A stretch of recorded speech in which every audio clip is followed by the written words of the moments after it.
In part one of this video on Adventures of Huckleberry Finn, I talked a little bit about method and specifically historicizing, the importance of putting and placing a text in its historical place.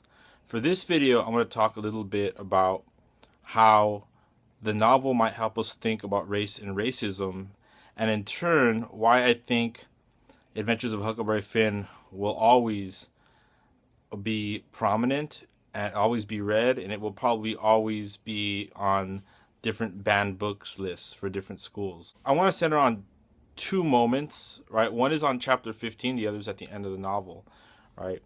And in chapter 15, that's when Huck tricks Jim into thinking that he's been lost, that he's lost him, and doesn't, and then finally reveals that he was sort of playing a trick on him, and then Jim calls him out, right? Jim says, "Hey, I thought, I'm your friend, and I was worried sick about you," right? Jim expresses this emotion for Huck, "I was worried sick about you, and all you were doing was trying to make a fool out of me," right? And at this moment, a really famous scene happens where Huck goes and he sort of thinks about it, and then he realizes, well, I'm going to go and sort of apologize to Jim.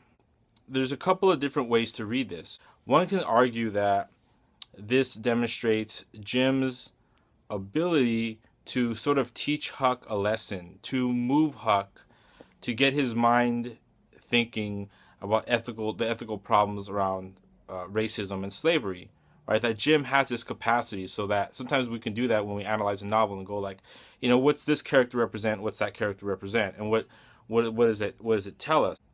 But then we're confronted with a possible issue, which is in this broader scope, of a literary narrative. Is Jim being used here merely as an object by which we can examine Huck's interiority and his ethical growth, right? In other words, is Jim being used in part as sort of a vehicle to center white subjectivity, to center Huck so that, the reader in theory is sort of moved by the fact that Huck is moved. It's privileged, right? We get to see Huck's inner thoughts, his interior thoughts, as he goes through this growth, right? So it's showing the capacity of interiority for the white subject here. Is that a problem, right? Or is that something that we should recognize, right? How do we assess Jim? We don't see as much of Jim's interior thoughts as we do for Huck. And on one hand, Jim teaches Huck a lesson. On the other hand, is he just, in this broader sense of a literary text, of a cultural object, is Jim just being an object for Huck's growth? Second is at the end. Have the episode where Tom and Huck, they can free him, but they want to make an adventure out of it, right? Tom says, "Oh, we could do it the easy way, but let's make this adventurous." And I think this is another thing to recognize in a larger point of a narrative, right? You can see this was chapter 15, the first moment where Jim calls out Huck, and this other moment comes towards the end.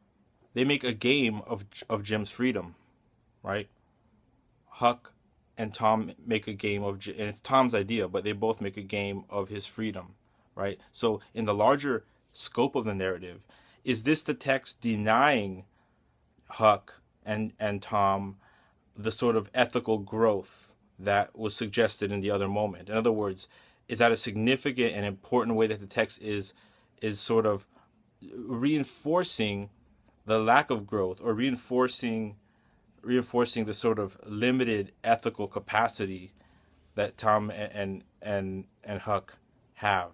But there's also the very last page, and a couple of things occur here. After they free Jim, right? In other words, Jim was, to be clear, Jim was free all along, quote unquote. He was already freed in the will of his former owner, but they just went through all the play acting for their own adventure, right?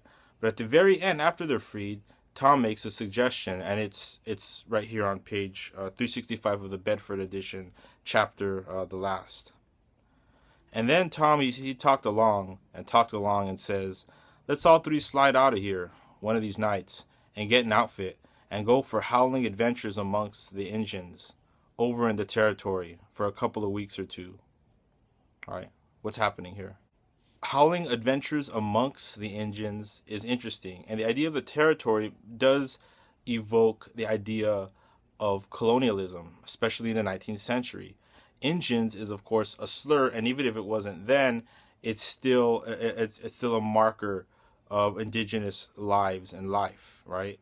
And it becomes a again this is it, their the territory becomes a playground, or in the imaginary of Tom, it becomes a playground to sort of explore adventure and freedom. So, is it possible to make the argument or to make the suggestion that there is a connection being made here between the idea of liberation, or of a certain kind of liberation for a certain kind of subject, and an encroachment upon indigenous life?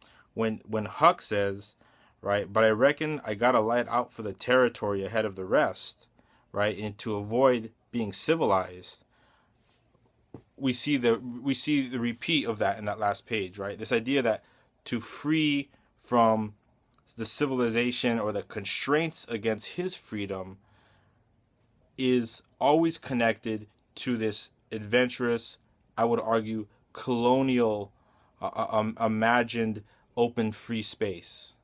But it wasn't free space. So those are the questions that we're under, and I think these are part of the questions and the reasons why the novel is always being talked about and read. The novel reminds us of the sort of some of the deepest elements of the U.S. and the U.S.'s colonial place. What happens to Jim?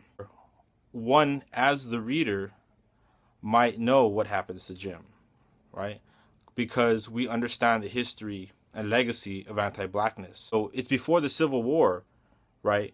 The reader knows that whole trajectory between the 1830s when this occurred and when the novel came out at the end of Reconstruction, right? And then we, each successive generation, can look back and see Jim as a representative, or Jim as a representative of Black life, right? So we know that history, right? And there's some that want to forget that history, right?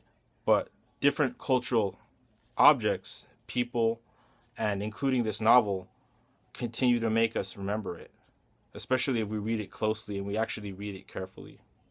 And I think that's why Adventures of Huckleberry Finn will always be on the banned list, because it's not even so much that it's clear about all this, but there's something sort of inherent in it that makes the people, I think people in power, people who want to keep the status quo, want us to either not read it at all or try to like pin down a particular reading of it that's much more benign to most readers.